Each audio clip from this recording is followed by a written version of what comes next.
So we are going to start today a new topic called multithreading.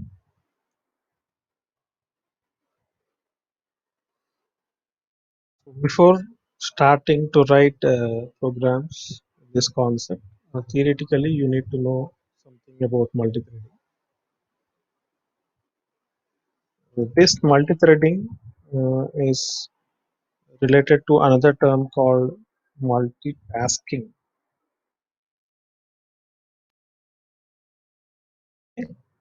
So the actual term from which this multithreading originated is multitasking. So what is multitasking? If you have learned operating system in your open elective subject, then you must know about this multitasking. Okay, so do you have the subject or operating system as your open elective? Yes, sir. Okay, so then you know what is multitasking in Yes, sir. operating. Yeah, so based on that multitasking in operating system, this multithreading is also related to the same concept. But multitasking is of two types. First one is process-based multitasking.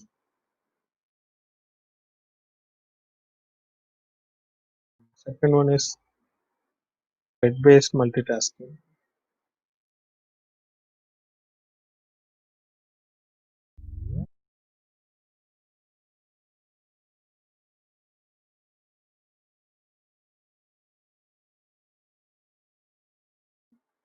Process-based multitasking and thread-based multitasking have as part of multitasking.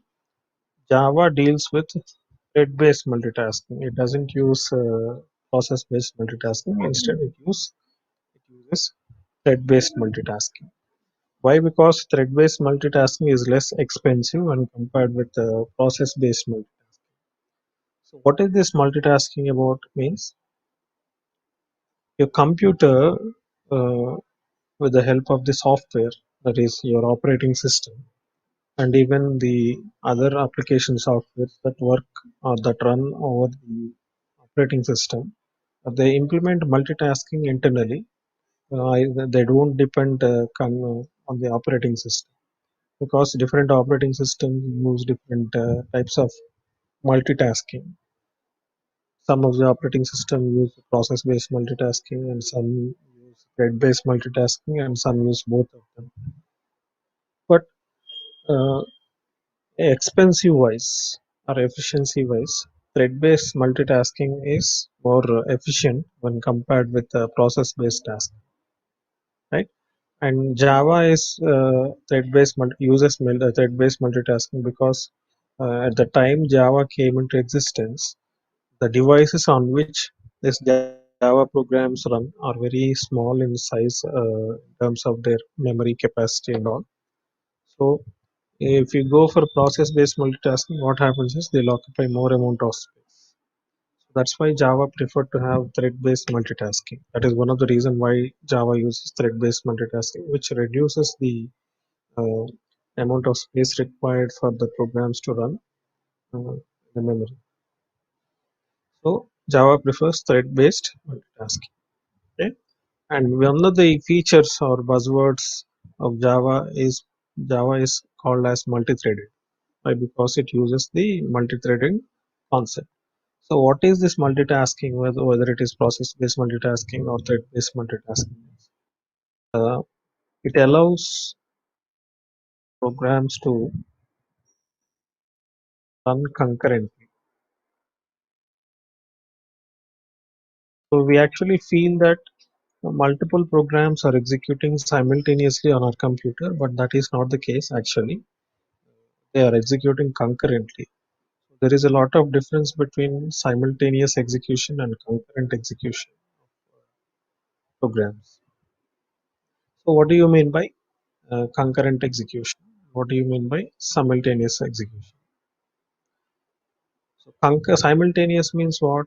If there are, say, for example, two processors in your computer, all the personal computers that we use are uniprocessor systems, which have only one CPU or one processor. coming to multiprocessor systems, they'll have multiple CPUs or multiple processors so that we can execute multiple programs at a time, right? But instead, our computers, the personal computers that common people, normal people use, they are uniprocessor systems because there is only one processor. We can execute only one program at a time, right? And even one instruction at a time. Even that when we say a program is under execution, it doesn't mean that more than one instructions in that program are under execution. Instead, only one instruction will be under execution at any point of time.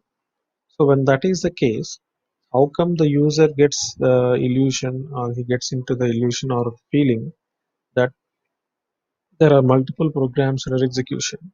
Even if you look at now the current scenario where I'm operating my personal computer, I have opened this notepad window, and even I opened the browser windows, two different browser windows. Even I may open another folder to browse my files located on my hard disk. All these, each and everything that I open is a program. So now this folder that I opened is a program. This notepad window is another program. Don't think that program means it refers to a program written in C language or Java or any other programming language.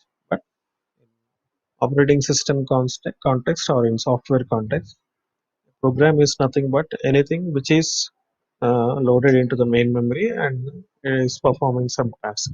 When you say notepad is also a piece of software, right? So it also contains some programs. So that's why we can call this notepad window also as one program. So I'm able to use all these programs, right? All these programs have been opened, but simultaneously, how many of them are being used? Only one thing, right? So at the same time, when I'm using Notepad, am I using the browser window or am I using the folder file explorer? No, right? At a time, I'm able to use only one thing. That means what? The remaining programs, the file explorer program, the browser program, Google Chrome browser program, and my Firefox browser program, all these are in a suspension state. They are not being used by the user at that point of time, right? So at any point of time, the focus, the user will be using only one program. But you may get a doubt that at the same time, in a background, you may play a music, and at the same time, you may use a notepad window also. So when we consider that music system is not dependent on the processor for its execution. Instead, it uses the audio devices on your computer. So those devices will be running them, right? So we cannot say that the playing an audio is a example is being done by the processor of your computer, right? Only the audio device, the input and output devices will come into picture. So when we need to discuss this concept in different contexts, and you need to know about some terms like resources, which you must have already known about them in operating system subject. So uh, resources, and then program or process. You need to know about this process first. So what is a process means? Any program which is currently executed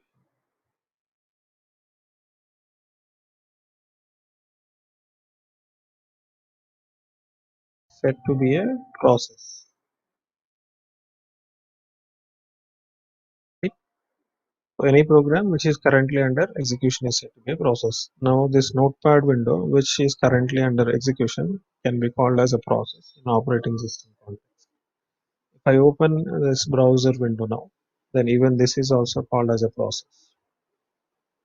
Okay. So in that way, any program, it can be a notepad window, it can be a Word document, it can be a PPT, it can be a PDF document, it can be an audio clip being played, it can be a video file being played. All these things are nothing but programs. We call them as programs. right? And when that particular program is under execution, we say that it is a process. We call it as a process. So what do you mean by under execution? Under execution in the sense it is using some of the resources to run that program. So a program is nothing but set of instructions. So we need to run them. And so to run that instructions, what we require is we require some resources. So what are the resources that we require to run a program is we can list out the resources. We require CPU time. CPU time is processor's time, and we require some memory to store the program's instruction, and we may require IO devices, and even the files located on the secondary memory devices. They also can be called as resources or database. All these are resources, right?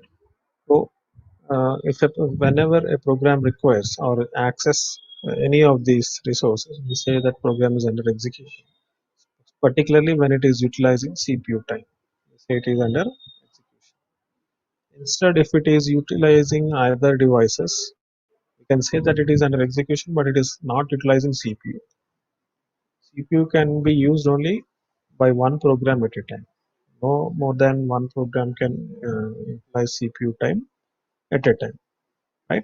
Say when one program is utilizing CPU, the other program may be performing some IO operations with the help of this IO devices. And some other program may be accessing content from files which are stored on the secondary memory device. And some other program may be accessing a database which is remotely located and connected to your computer through a network. It can be an internet work, which is called as internet, or it can be intranet also within a LAN of a organization, local area network. Okay, so in that way, uh, uh, the programs, though they appear to be executing simultaneously, but actually they are not executing simultaneously. They are being executed concurrently. Concurrently means what? When one program is utilizing one of these resources in your computer, the other program may be utilizing another resource, right? It is just like, say, for example, you attend an exam. This is common, very common in students, particularly in our college. Right? When we attend examinations, everyone will come with their own pen. Everyone will have their own answer booklet and question paper. But coming to some tools like scale, pencil, eraser, and sharpener, whenever you require, most of the people don't get them. Some people get them, and the remaining people will share it. So when you, for example, if you want to utilize pencil and eraser for drawing a diagram, at the same time, if your friend is not having that same pencil and eraser to draw his diagram, he has to wait until you complete it. When you are not utilizing this pencil and eraser, he can use it. But when you are using, he cannot use it, right? Because it is only one in number. Both of you cannot use it at the same time. Just like the CPU, which is one in number in our computer, when it is being utilized by one program for its execution, no other program can utilize the same CPU at the same time. Right? So, uh, if you have some other work like performing some IO operation, then that work can be done by one program. Just like when you are utilizing the pen to write the answer, your friend may be utilizing the pencil and eraser to draw a diagram. So once he completes, then you can take the pencil and eraser from him and you start drawing the diagram. So meanwhile, you'll not be waiting until he completes, right? You'll not be waiting idle, sitting idle. Instead, you'll leave some space for the diagram and then go ahead with writing the answer for some other question. If you have to wait until that person completes his diagram, drawing his diagram, then your time will be wasted, right? So the same way, the computer also utilizes the resources in an efficient manner instead of making other programs to sit idle until one program completes utilization of the CPU time. What it does is it will allow the other programs to make use of other resources which are required for it. Right? Say it may require some input and output operation. For example, one program is under execution now. So when the CPU is executing those instructions one after the other, it may come across some instructions which are nothing but require some input device or output device to perform that activity. So until this input and or output operation is completed by the program, the first program, the CPU will not sit idle. Instead, it will switch to another program and start executing that program, right? So meanwhile, the first program which has been performing IO operation, if it completes its IO operation, then it will come back and it can start utilizing CPU after the second program completes utilizing the CPU. So in that way, some switching takes place between programs. The CPU will be switching from one program to another program, uh, and meanwhile, when the CPU switches to second program, the first program may perform some IO operation, and after second program completes CPU time, then again the first program can be switched to so that it can continue with the remaining execution. So in that way, sharing of resources will allow your computer to execute the programs concurrently. This is the meaning of concurrent execution. Concurrent execution means what? One program may perform, one may be utilizing one resource, the other program will be performing using other resources. Just like the notepad window, now it is utilizing which resource? For example, it is utilizing the output device monitor, right? So at the same time, you may open an audio file and play the audio clip. So what is that program going to utilize? It is going to utilize the audio device of your computer. It doesn't require the monitor, the output device, the screen. It requires an audio that is sufficient because nothing will be visible, right? But if you are playing the video, right, what will happen? The video requires the screen to be used. That is the output device. So at that time, the notepad will not be visible when you are watching the video, right? So in that way, the resources will be shared between different programs, and this type of execution of programs performing tasks is called as multitasking, and they use a concept called concurrent performance of a task or concurrent execution of programs. Right? So, as I told you, what is a process means any program which is currently under execution is said to be a process, right? So, this process can further be divided into small units called as threads, right? So as such, because thread is a part of a process, thread is one part of a process. So we define normally a thread as what? Lightweight process. What do you mean by lightweight process? We are dividing this process into multiple parts, and one among those multiple parts of the process is taken, then we call that as a lightweight. If you include the complete process, it will become a heavyweight process.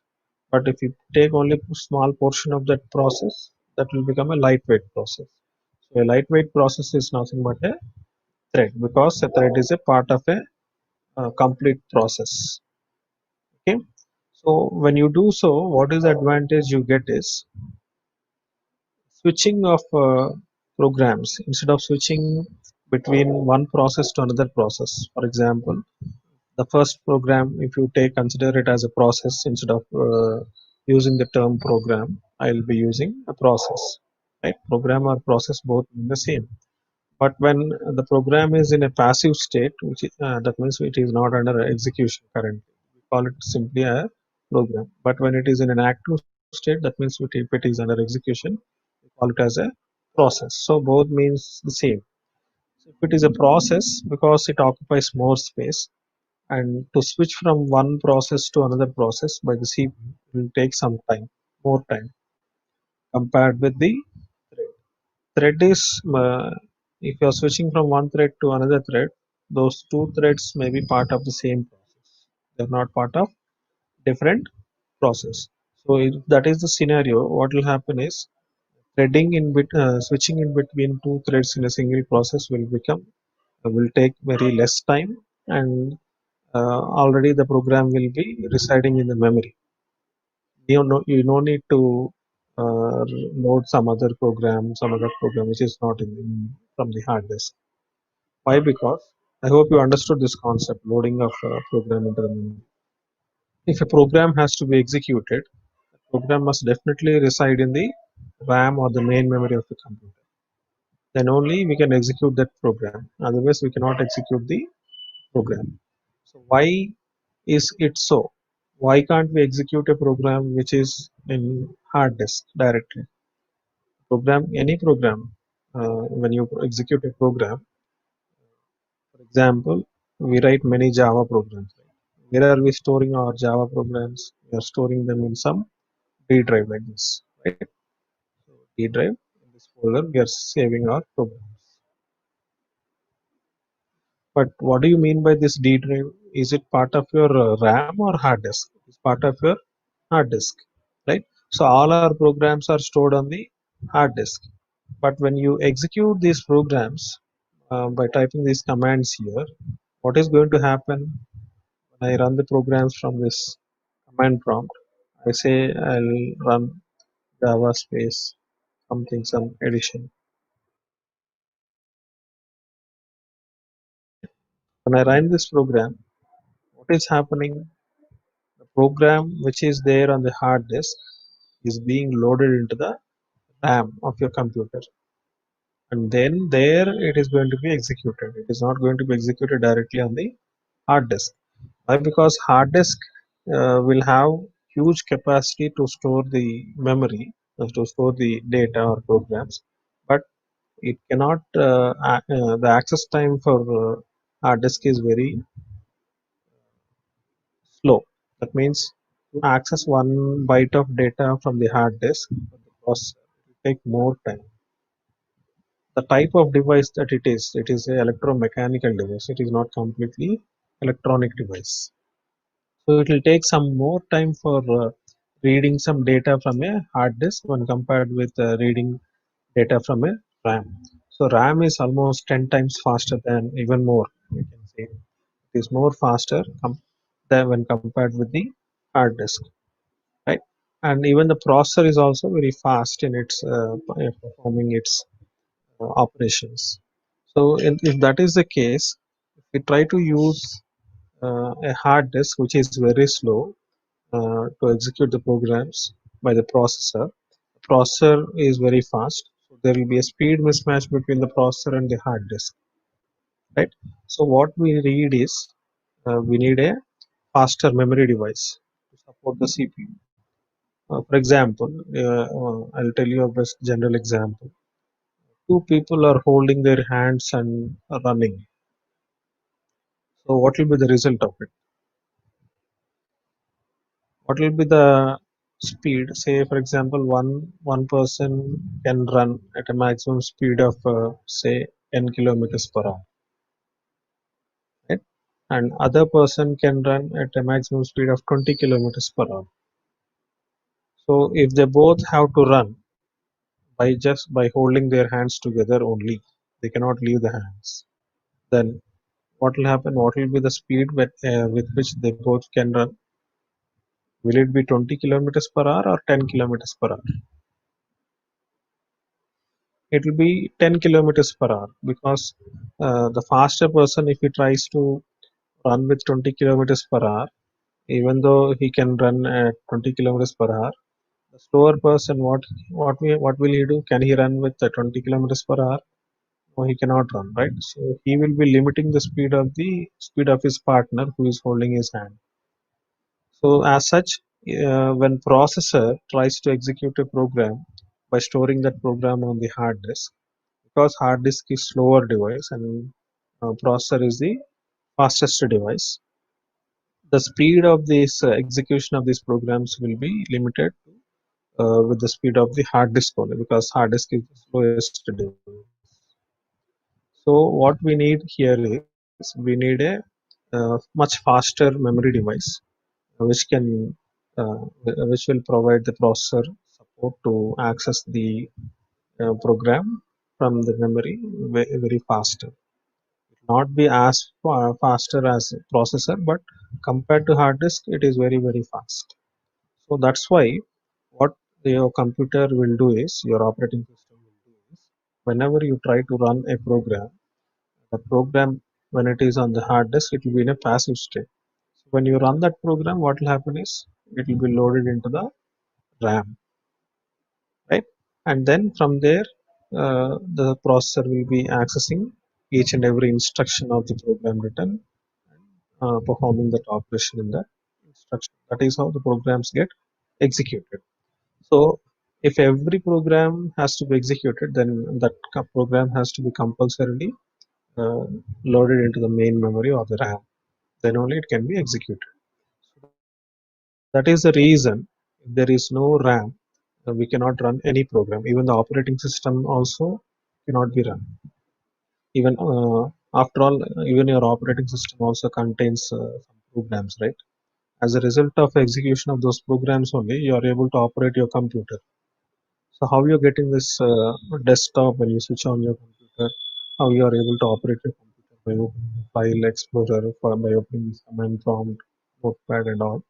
Because the programs in your operating system are under execution. Only because they are being executed by the processor, you are able to operate or use other programs on your computer, right?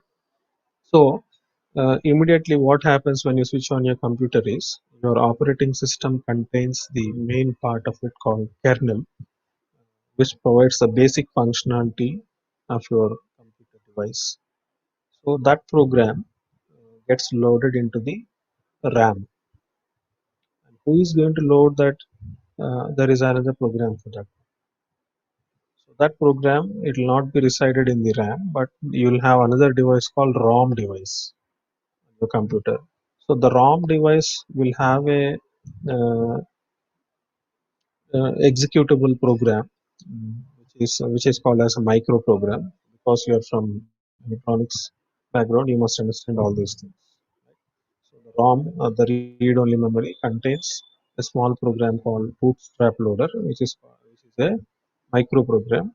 So that program will automatically start executing. It will be first loaded into your RAM, and it will load into the RAM, and it will start executing automatically, right? So as a result of executing that bootstrap loader, what is that bootstrap loader going to do is, it is going to load the kernel of the operating system into the memory, into the RAM. Then it hands over the control of all the hardware devices to the kernel of the operating system. Then from there onwards, the kernel of your operating system will take the control of your hardware, and it will be providing support for both the hardware as well as the software of your computer, right? So if this has to happen, the bootstrap loader has to be executed first, then it must be loaded into the RAM. Similarly, after the bootstrap loader gets executed, the operating system kernel has to be loaded into the RAM.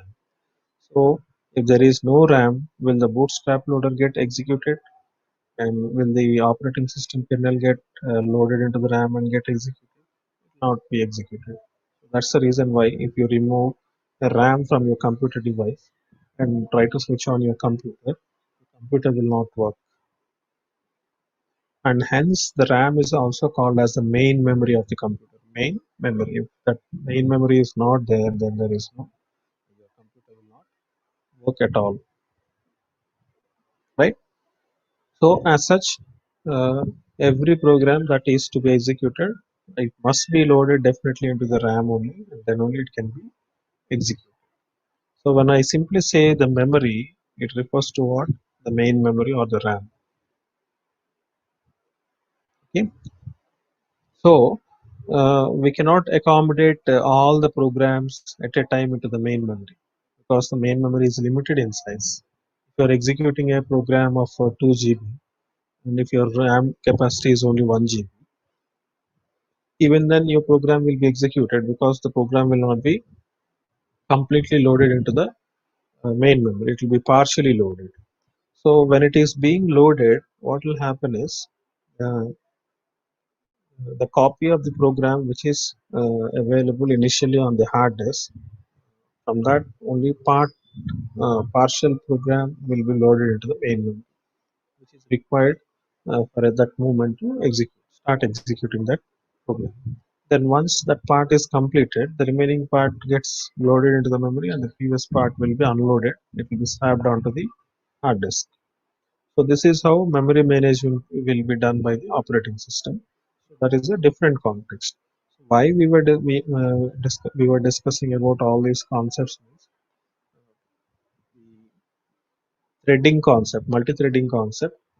As I told you, it is inexpensive because uh, a thread is part of a program, and switching between one thread to between two threads will be within the same process. If you have to switch from one process to another process, then the other process has to be loaded from the hard disk to the main memory. It will take some more because hard disk is slower when compared with the RAM.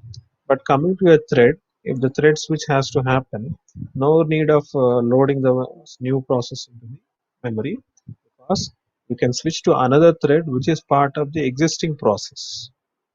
So that is how it will reduce the time taken for executing your uh, thread or process.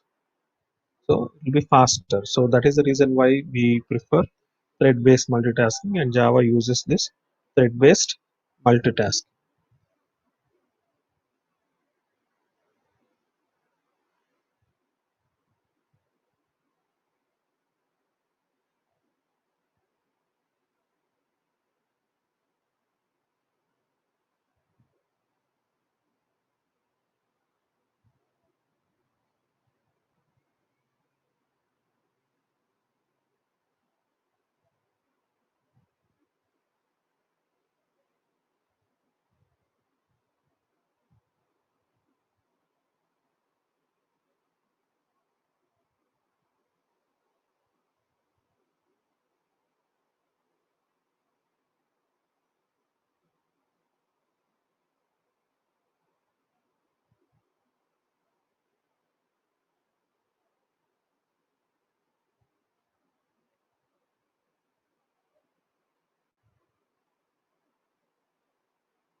As I as we were discussing just before, a multi-threaded program contains two or more parts that can run concurrently.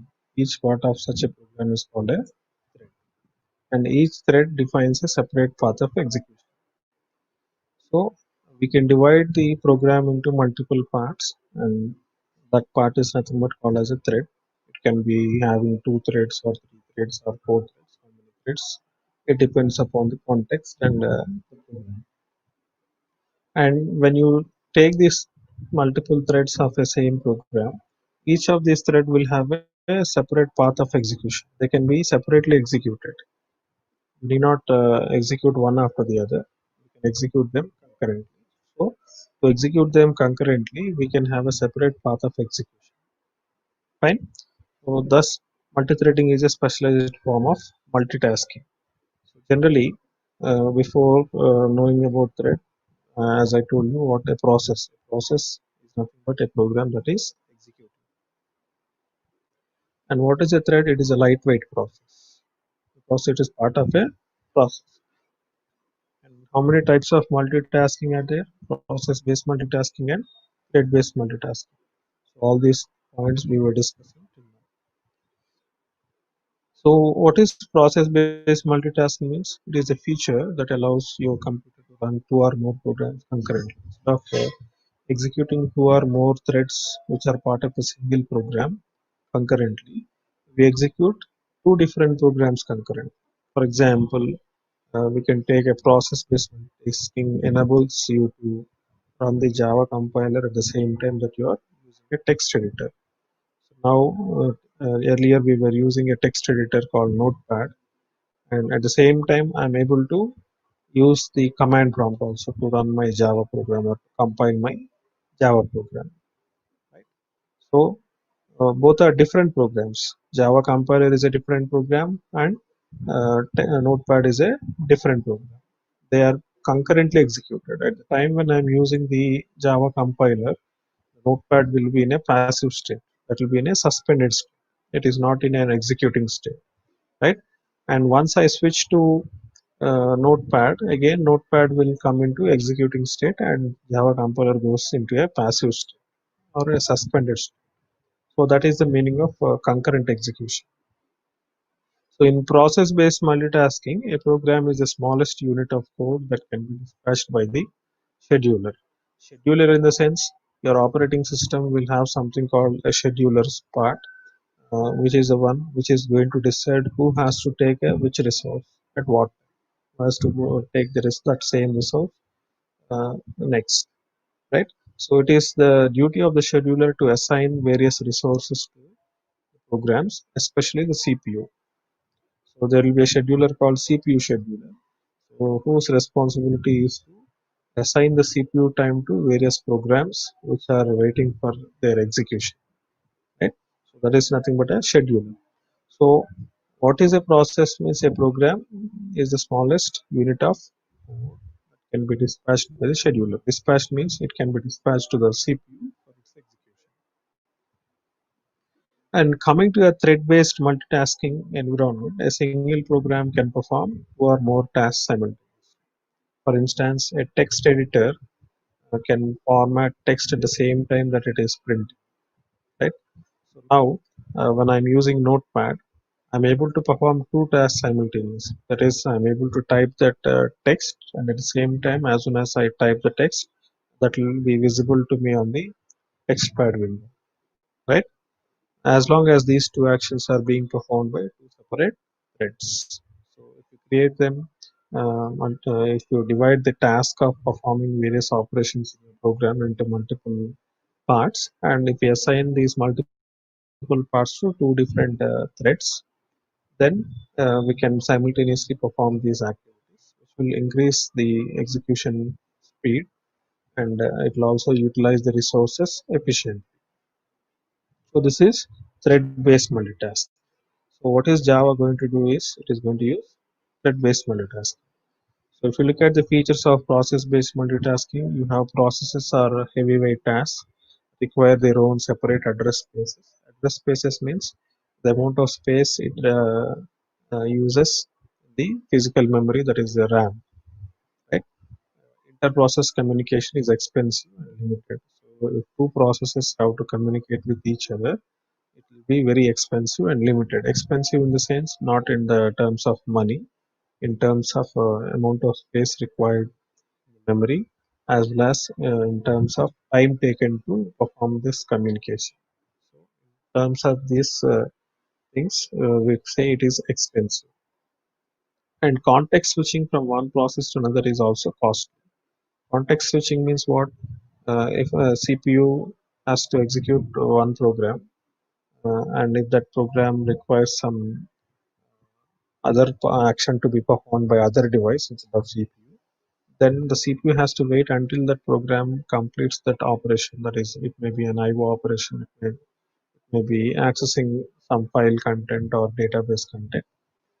Then the CPU has to wait until that program completes the task. So instead of sitting idle, the CPU will be switching to another process to start executing that process. So this is, in this case, what is happening is we will be switching from one process to another process. So this switching is called as context switching. And to perform this context switching, uh, it is very expensive. Again, expensive in the sense, costly or expensive in the sense, in the same way how I meant to say in the previous point, that it is going to occupy more space and it is going to consume more time. Right? And coming to the features of thread-based multitasking, threads are lightweight when compared with the processes which are heavyweight, and they share the same address space and cooperatively share the same heavyweight process. So they are part of the same process, right? So we don't require additional memory for this uh, multiple threads. And inter-thread communication is inexpensive because both the threads uh, are part of the same process. Communication will be very easy within the same process. We do not communicate with another process. So this will be inexpensive. And context switching from one thread to the next is also low cost because we don't require to load the another program which is not there in the memory from the hard disk memory. So in such case, the context switching will also involve low cost when compared to this one. So now coming to the threads, the thread can exist in several states. It can be in a running state, a ready to run state, suspended state, a resumed state, or blocked state. And we can add for this terminated state also, one more state. So different people use different terminology, but uh, the meaning is same, right? So when do we say a thread is in a particular state, say for example running state? If the thread is currently utilizing the CPU time, then we say that it is in running state. Okay, and the thread is waiting for, it is ready for execution, but it is not allocated by the scheduler to utilize the CPU time. Then we say it is in a ready to run state, or simply we can say it is in a ready state, right? And if the thread is suspended because that thread requires some IO operation or any other operation which does not involve CPU, then we say that it is in a suspended state because CPU cannot perform that input and output operation. To perform that input and output operation, we have a separate devices. They are nothing but the input device and output device. So the CPU cannot go ahead with the next instruction or go ahead with the execution until this IO operation is performed. So what the CPU does is, or the operating system scheduler does is, it will suspend that thread and switch to another thread. So now when the CPU switches to another thread, the current thread which has been suspended, we call that thread to be in a suspend, suspended state. Right? Then once the IO operation is completed by this first thread, again it can enter into a resumed state. Resumed state means after suspension, if the thread gains again the CPU time and starts executing its remaining part of the thread, then we say it is in a resumed state, right? And then blocked statements. Sometimes a thread can be blocked continuously because of some deadlock or something. It can enter into some state which is called as a blocked state. So if it is entering into a blocked state, the thread will never be getting a chance to execute. That is, it will never get the access of the CPU time. It will be continuously in a blocked state. But in operating system context, we'll have some states like new state, ready state, running state, suspended state, and terminated state or blocked state. Okay. So they use that terminology, but we use this terminology called running, ready to run. You can use new state also here also. But in Java's multithreading, we use this terminology running, ready to run, suspended, resumed, and blocked state. So just like I explained you, when a thread will be in running state. So as per that explanation, they will be in different states. Then each thread will also have some priority.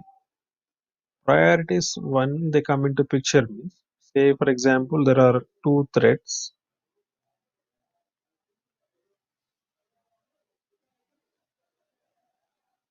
So there are two threads, say for example, T1 and T2. Two threads are there.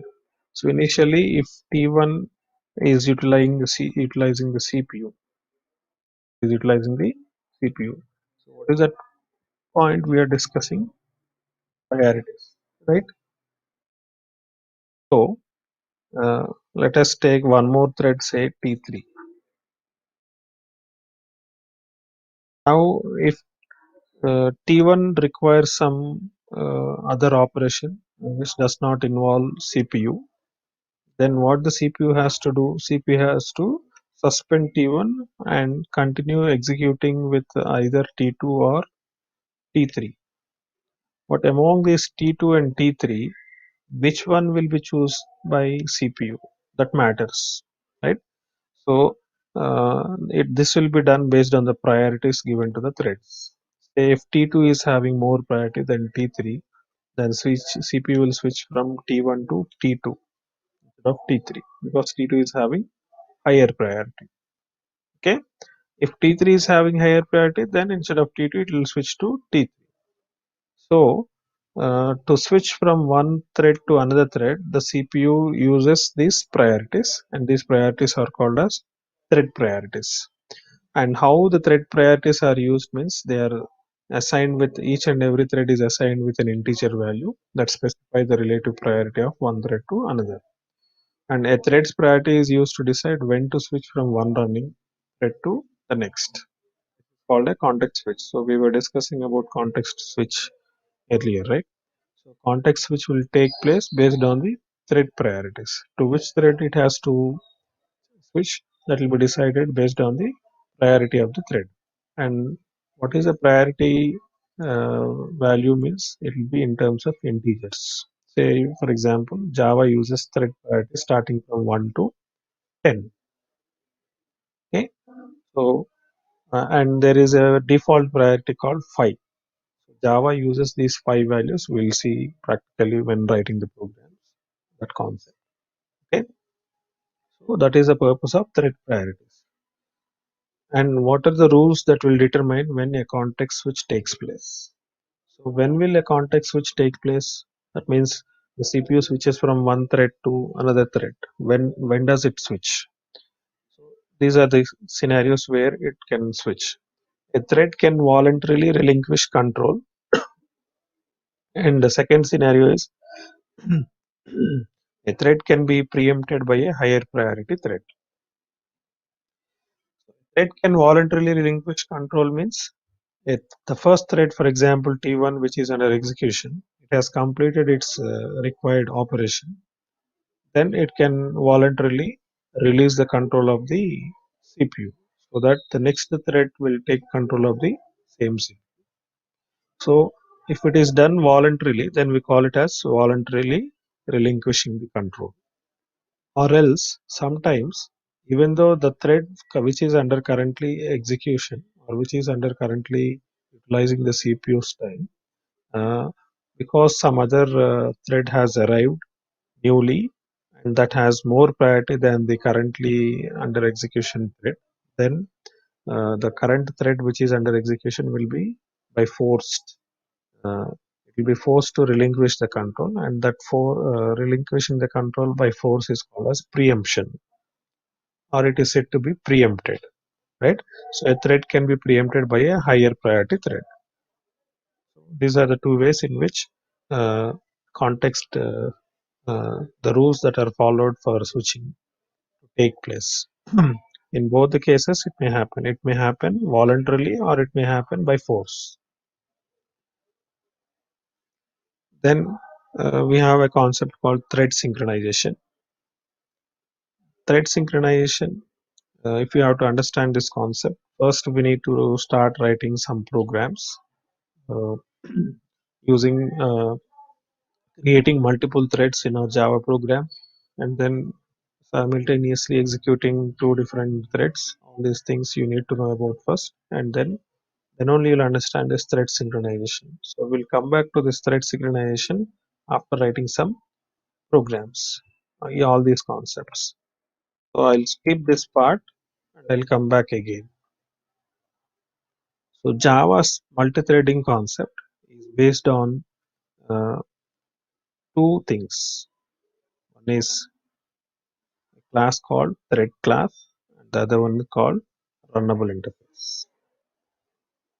Okay, so these two are useful for creating programs or writing programs in Java, which use the concept of multi-threading. Right? So we need to look at this thread class and runnable interface, and we can create multi-threaded programs either by using the thread class or by using the runnable interface. So as such, it is mentioned here, Java's multi-threading system is built upon the thread class, predefined class called thread class, and its methods and its companion interface, runnable interface. So you already knew what is interface and what is class, right? What is the difference between interface and class? You already know it, right? Yes or no? Yes. Hello. Hello? Yes, sir. Yeah. So we have a predefined interface called runnable, and we have a predefined class called thread class. So we are going to take the help of these two entities. One is thread class and the other one is runnable interface. So these are some of the, I have listed some of the methods which are defined in this thread class. One is get name, second one is get priority, is alive, join, run, sleep, and start. Apart from these methods, we are going to use some other methods also which are not listed here.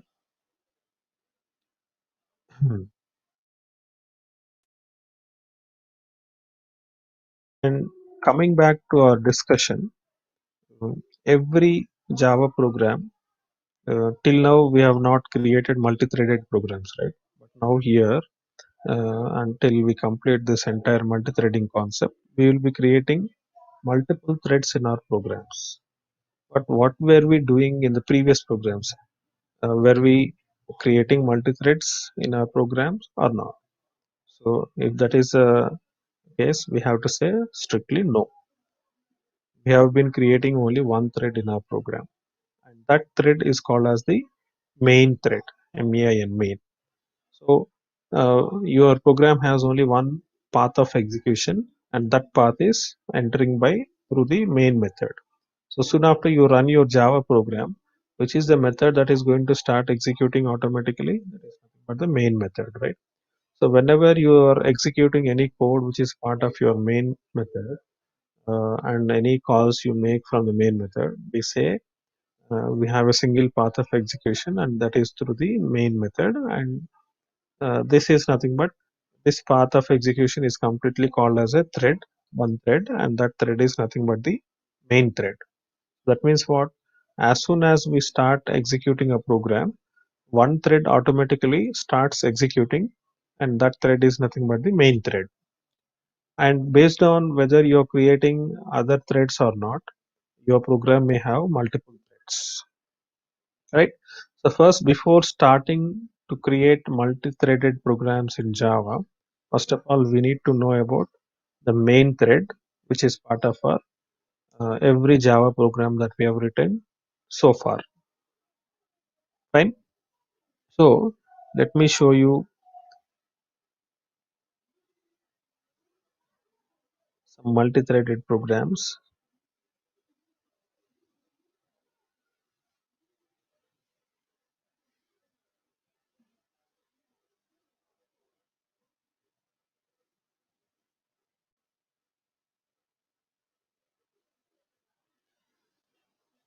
So this program will show you, will give you some information about the main thread. which will be automatically executed whenever you start executing a program, right?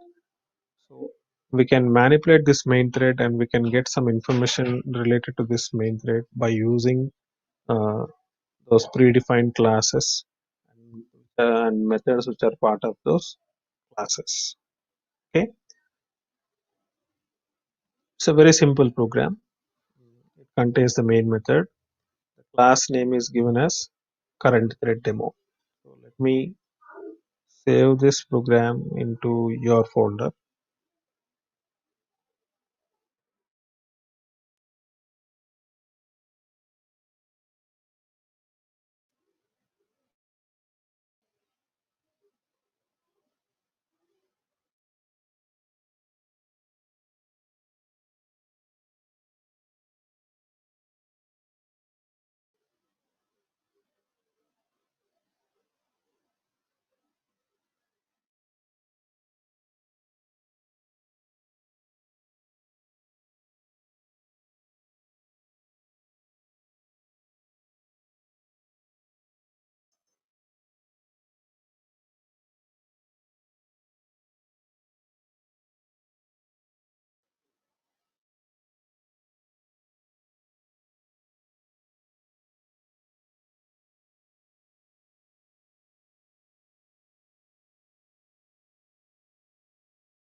So when this thread is executed, uh, look at the output. In the output, we are displaying information related to the thread which is under execution in this program. There is only one thread, that is, we call it as a main thread. Right? So it is displaying thread, and within the square brackets, there are three values displayed here, each one separated by a comma. First one, the main, it is nothing but the name of the thread. Right? So thread name is main thread, and this 5 is nothing but the priority of the thread. So as I told you earlier, every thread will be assigned with a priority. So the priority of the thread value is a 5, which is called as a normal priority, right? So we have some other priorities called high priority and low priority. High priority is 1 and low priority is 10, right? And the 5, which is in between 1 and 10, is called as a normal priority. So as such, you can assign any integer value varying starting from ranging from 1 to 10. If you assign 1, it will be called as the high priority, highest priority. If you assign 10, it will be the lowest priority. So you cannot give priorities more than 10 or less than 1. Okay. So only 10 integer values you can use as priorities, not beyond that 1 to 10. And the third one is nothing but the group. Threads will be grouped together, and you can have a thread group. In such a case, even the thread groups also will have some name. So your thread your thread name is main thread, and it has a priority, normal priority value of 5, and it belongs to a group called main thread group. Right? So this is what you must understand from this statement, from this output line. Then I'm displaying what is the name of the current thread, and the current thread's name is main. Right? Then I can change the name of that thread uh, by altering its name. So earlier it was main. Now after changing, it will become my thread. Then it performs some operation in that thread. So as part of that thread, you can write any piece of code or operations performed. It can be any program, any Java program. You can write the logic for factorial, Fibonacci, perfect number, anything. Any program that you write, that will be part of your thread.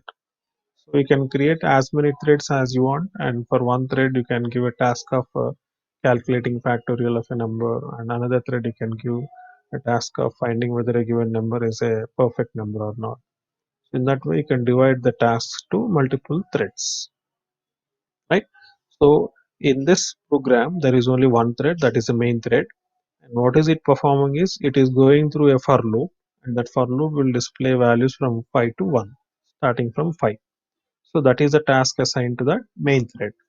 And what is its name means main, but we have modified it to my thread. So you can modify the name of a thread, you can modify the priority of a thread also by using the methods defined in the thread class. Right? So we'll discuss about this program, and we'll also discuss about the thread class and its methods, what is their purpose and everything, and then have a discussion about this program in tomorrow's class. We'll continue in tomorrow's class. Okay, sir.